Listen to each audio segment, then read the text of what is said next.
সমস্যা? আচ্ছা, hello everyone.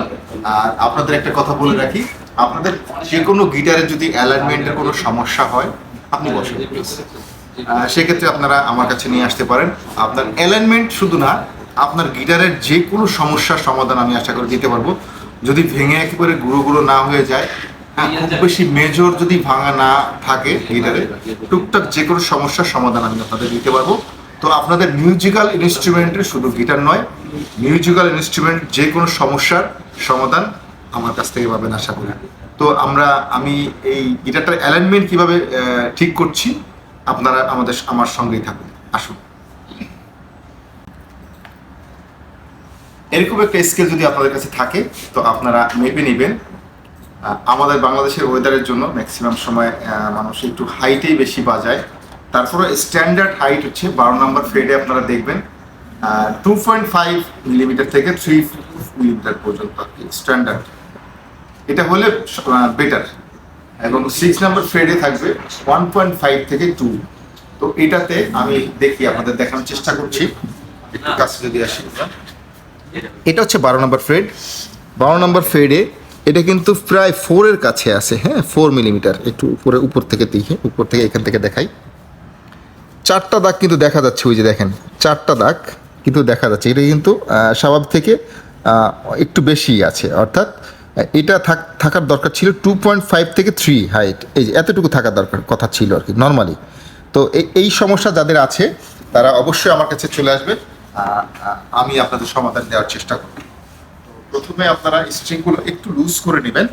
যদি আপনাদের কাছে এটা না থাকে তো একটু লুজ করে নেবেন অন্য কিছু দিয়ে বা হাত দিয়ে।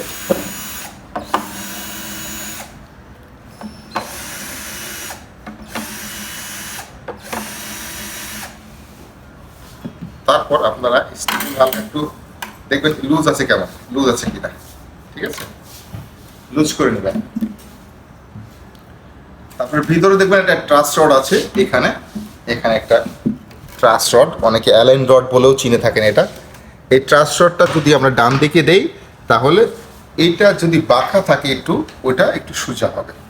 আর যদি বাম দিকে দেই তাহলে ওটা সোজা থাকলে আরো বাঁকা হবে, বা মানে উল্টা বাঁকা হবে, তখন মাঝখানে উঁচা হবে।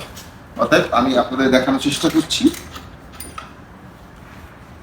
এটা আপনি যদি একটু দেখেন, এই বরাবর থেকে দেখেন, যদি এখান থেকে দেখেন মাঝখানটা কিন্তু নিচু আছে, একটু এদিক থেকে দেখেন, এই দুই পাশ থেকে মাঝখানটা একটু নিচু আছে, বোঝা যায় মনে হয়। দেখেন আমি এইটা সোজা করব, একটু দেখেন আপনারা।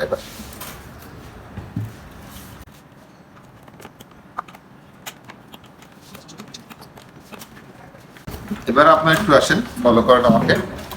এবার দেখেন আপনারা ওই সেই অবস্থাটা কি আর আছে কিনা। এখন পুরো স্ট্রেট হয়ে গেছে না? আপনাদের কাছে কি মনে হয়? একদম সোজা আছে, দেখেন ফ্রেডবোর্ডটা একদম সোজা আছে। এই ফ্রেডবোর্ডটা সোজা থাকতে হবে, এটা হচ্ছে পারফেক্ট অ্যালাইনমেন্ট। এখন আমরা হাইটের দিকটা যাব। যদি হাইট বেশি থাকে তাহলে এই সাইড থেকে একটু কমাতে পারবো। আর চাইনিজ যে গিটারগুলো, এগুলো ইন্ডিয়ান কোয়ালিটি গিটার তো, আর চাইনিজ গিটারগুলো কিন্তু এরকম স্ক্রু থাকে না, এটা পুরোপুরি এটা বের করে ফেলতে হয়। এই যে শ্যাডেলটা বের করতে হয়, এটা পুরোটা হচ্ছে ব্রিজ গিটারের, আর এটা সাদা অংশটা হচ্ছে শ্যাডেল। এই শ্যাডেলটা বের করে তখন ওটা ঘষে নিতে হয় একটু। তো এটাতে অপশন যেহেতু আছে আমার, আমি সেহেতু এই স্ক্রুটা একটু লুজ করলে এটা নিচের দিকে নামবে। একটু লুজ করলে কিন্তু নিচের দিকে নেমেছে একটু। এই লুজটা করার পরে আমরা দেখব যে আমাদের পারফেক্ট অ্যালাইনমেন্ট ঠিক আছে কিনা। এবার আমরা চেক করব।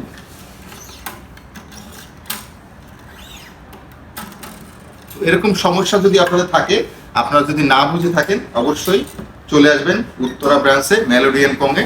আমি জুয়েল আপনাদের সঙ্গে সবসময় থাকবো।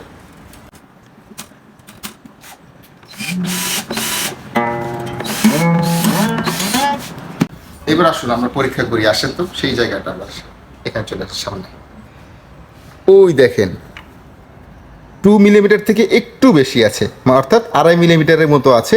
এটা হচ্ছে পারফেক্ট অ্যালাইনমেন্ট একেবারে। দেখছেন, এটা কিন্তু বাজাতে আপনাকে এখন আর খুব বেশি প্রেশার ক্রিয়েট করতে হবে না, এটা আরামসে বাজাইতে পারবেন এখন। অর্থাৎ এটা হচ্ছে পারফেক্ট অ্যালাইনমেন্ট আমাদের দেশের জন্য, বিশেষ করে। তো নতুন যারা শিখতেছেন তাদের আমি সবসময় বলবো যে অ্যালাইনমেন্ট 2.5 থেকে 3 mm এর মধ্যে রাখার চেষ্টা করবেন। তো সবাই ভালো থাকবেন, সুস্থ থাকবেন, সবাইকে ধন্যবাদ।